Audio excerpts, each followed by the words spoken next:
Hello, this is Chef John from foodwishes.com, and today I'm going to show you cherry Clafouti.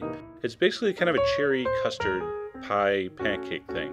Alright, preheat your oven to 350, and then here is the custard batter. It starts with a half a cup of flour, and all the amounts will be on the site as usual. It wouldn't be a Food Wishes video unless you heard that. Alright, we got some sugar, we're going to put in a pinch of salt, and then our milk.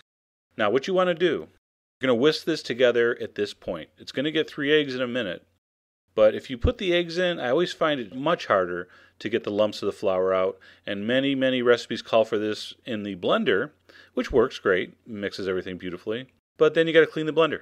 Who wants to clean a blender when you don't have to? So if you whisk it before you put the eggs in, the flour and the sugar and so forth will whisk into the milk really easily, and then you can add your eggs. Alright, so after the eggs, we're going to add a tablespoon of vanilla, one of the key flavorings in this. And it's a really simple egg custard batter, okay, with a little flour. So nothing too high-tech here. So we're going to butter the bottom of a couple quart casserole dish, so about a half a teaspoon of butter. And then we're going to pour down about half the custard. We want this to set. We're going to throw this in the oven for about 12 minutes. And it's going to set so we can put the cherries on top of it and they won't sink to the bottom. So this is kind of a little trick. Alright, so while that's cooking, we're going to prep our cherries. I have 3/4 of a pound of cherries. I'm using the Rainier from Washington. Very beautiful gold red cherry. You can use the dark red Bing, of course. See that?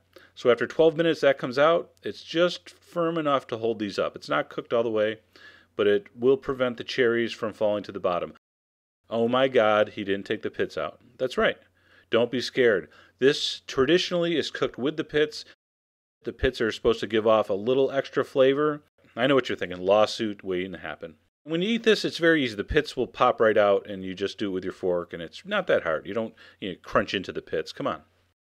If you want to pit the cherries, go ahead. I'm not gonna. I'm a traditionalist, as you well know. So over that, we're going to pour 1/3 cup of sugar. And then we're going to top it with the rest of the custard.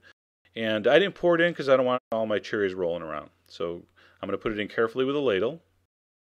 So we're going to put that in the oven at 350 still for another 40-45 minutes until it looks like that.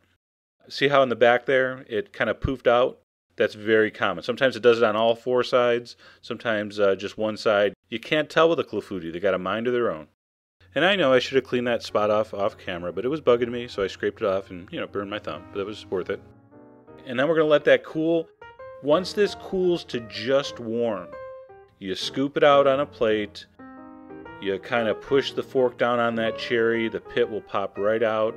And you take a fork of that amazing vanilla-scented cherry, kind of custardy, kind of, I don't know how to describe it. It's unbelievable. You got to try this.